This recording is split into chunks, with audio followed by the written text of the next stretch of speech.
Assalamualaikum warahmatullahi wabarakatuh. Kembali lagi di channelnya Gelap Malam Story. Di segmen konten kali ini kita tidak seperti biasanya kita mengadakan podcast, melainkan kita berbagi kisah misteri. Kisah misteri sering berseliweran di telinga kita.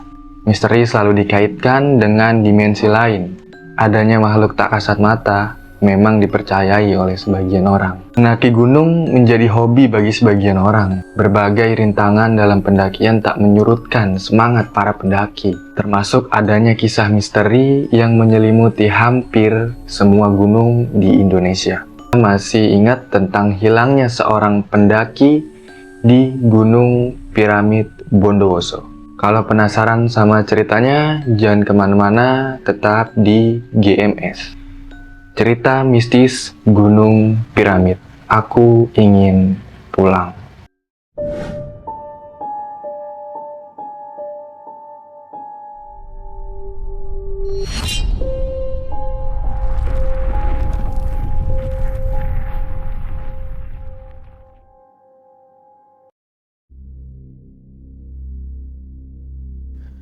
Udara dingin masih menyelimuti sebuah kamar berukuran 5 kali 5 meter.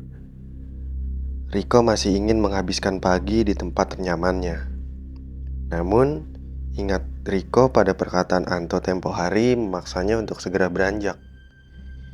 Ya, sebenarnya sekarang hari libur sekolah.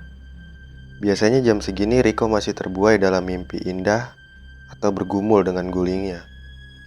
Rasa malas selalu saja datang di akhir pekan, ujar Riko.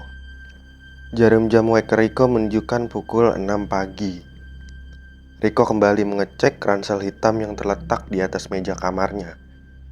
Melihat persiapannya seperti senter, cemilan, minuman, dan beberapa perlengkapan yang sudah lengkap.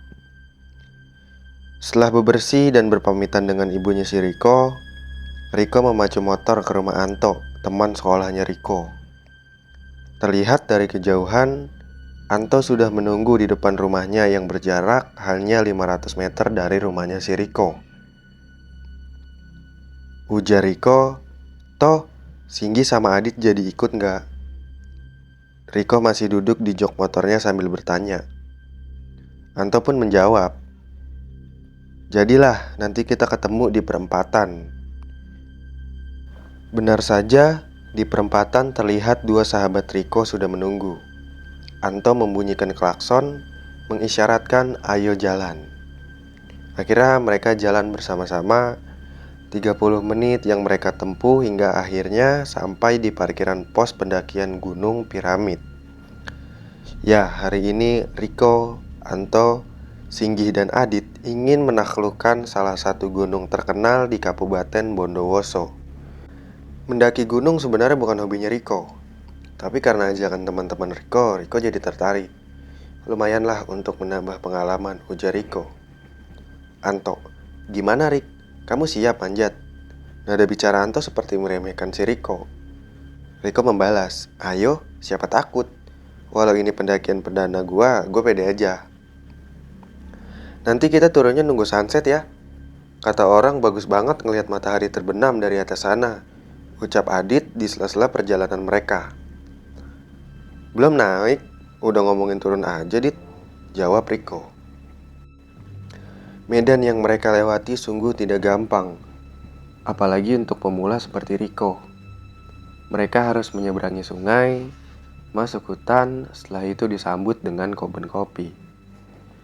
Sesekali mereka beristirahat di bawah rimbunnya hutan pinus, untuk sekedar membasahi tenggorokan dan mengurangi beban ransel, mencharge kembali tenaga dengan makanan yang mereka bawa.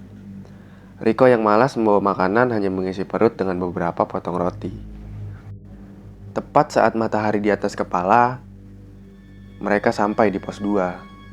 Berjalan selama 4 jam dengan jalanan menanjak benar-benar menguras tenaga, hingga mereka putuskan istirahat di campground. Anto dan Singgi langsung tepar, sementara Adit sibuk cekrek-cekrek mengabadikan momennya. 2 jam mereka menghabiskan waktu di campground itu. Setelah dirasa fit kembali, mereka melanjutkan perjalanan. Dan jangan ditanya medan seperti apa yang mereka lalui. Semakin tinggi, semakin ekstrim saja. Bayangkan, jalan yang mereka lalui hanya selebar 1 meter.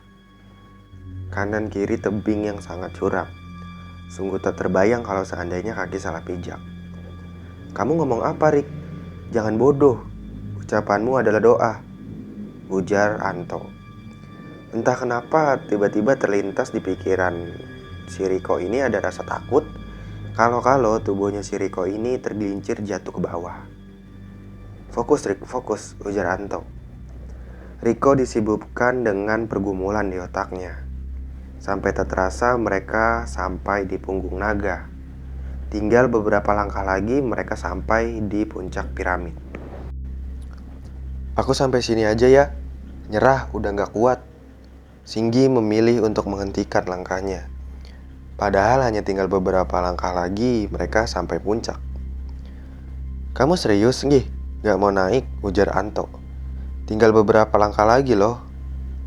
Riko pun tak ingin menyia-nyiakan pendakiannya kali ini.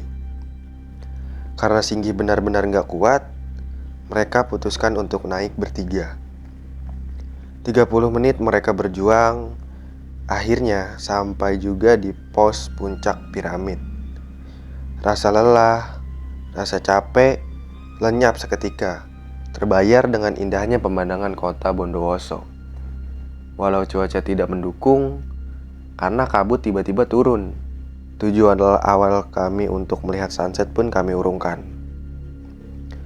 10 menit waktu menikmati keindahan alam dari puncak bukit piramid. Karena kabut semakin tebal, selanjutnya mereka putuskan untuk turun. Riko memilih berjalan paling depan. Saking semangatnya, Riko tak menghiraukan omongan dua sahabatnya untuk tidak memisahkan diri dari mereka. Dalam sekejap, jalanan curam yang dilewati Riko sebelumnya gak ada gitu loh. Berganti dengan jalanan halus, di sekeliling berdiri bangunan mewah bak istana. Tepat di samping Riko ada sesosok perempuan cantik.